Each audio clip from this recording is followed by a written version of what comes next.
রাজধানীর কুড়িলে আজ সকাল থেকে সড়ক অবরোধ করে আন্দোলনে নেমেছেন তৈরি পোশাক শিল্পের হাজারো শ্রমিক। তাদের মূল দাবি ন্যায্য বেতন বৃদ্ধি, ওভারটাইমের সঠিক হিসাব এবং প্রাপ্য ভাতা দ্রুত পরিশোধ করা।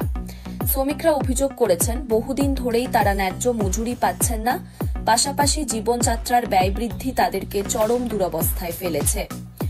ঘটনার প্রত্যক্ষদর্শীরা জানিয়েছেন, সকাল ৮টার দিকে শ্রমিকরা বিক্ষোভ মিছিল নিয়ে কুড়িল এলাকায় অবস্থান নেন এবং ব্যস্ত সড়ক অবরোধ করেন। এতে ওই এলাকার যান চলাচলে তীব্র জট সৃষ্টি হয় এবং সাধারণ যাত্রীদের ভোগান্তিতে পড়তে হয়। শ্রমিক নেতারা জানান, তাদের দীর্ঘদিনের দাবি বারবার উপেক্ষা করা হয়েছে।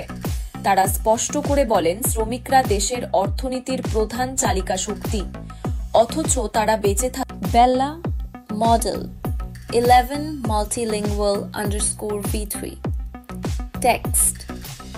অথচ তারা বেঁচে থাকার মতো পর্যাপ্ত বেতন পান না। আন্দোলনকারীরা সরকার ও মালিকপক্ষের প্রতি আহ্বান জানান, দ্রুত আলোচনার মাধ্যমে সমস্যার সমাধান করতে হবে, অন্যথায় আন্দোলন আরও তীব্র করা হবে। এদিকে পরিস্থিতি নিয়ন্ত্রণে আনতে পুলিশ ও আইন শৃঙ্খলা রক্ষাকারী বাহিনীর সদস্যরা ঘটনাস্থলে উপস্থিত হন। তবে এ রিপোর্ট লেখা পর্যন্ত কোনো ধরনের সহিংসতার খবর পাওয়া যায়নি। বিশেষজ্ঞরা মনে করেন, শ্রমিকদের ন্যায্য দাবি মেনে না নিলে তৈরি পোশাক খাত, যা বাংলাদেশের রপ্তানি আয়ের সবচেয়ে বড় উৎস, তা মারাত্মক ঝুঁকিতে পড়বে। এজন্য জরুরি ভিত্তিতে মালিকপক্ষ ও শ্রমিকদের আলোচনায় বসার প্রয়োজনীয়তার কথা বলেছেন তারা।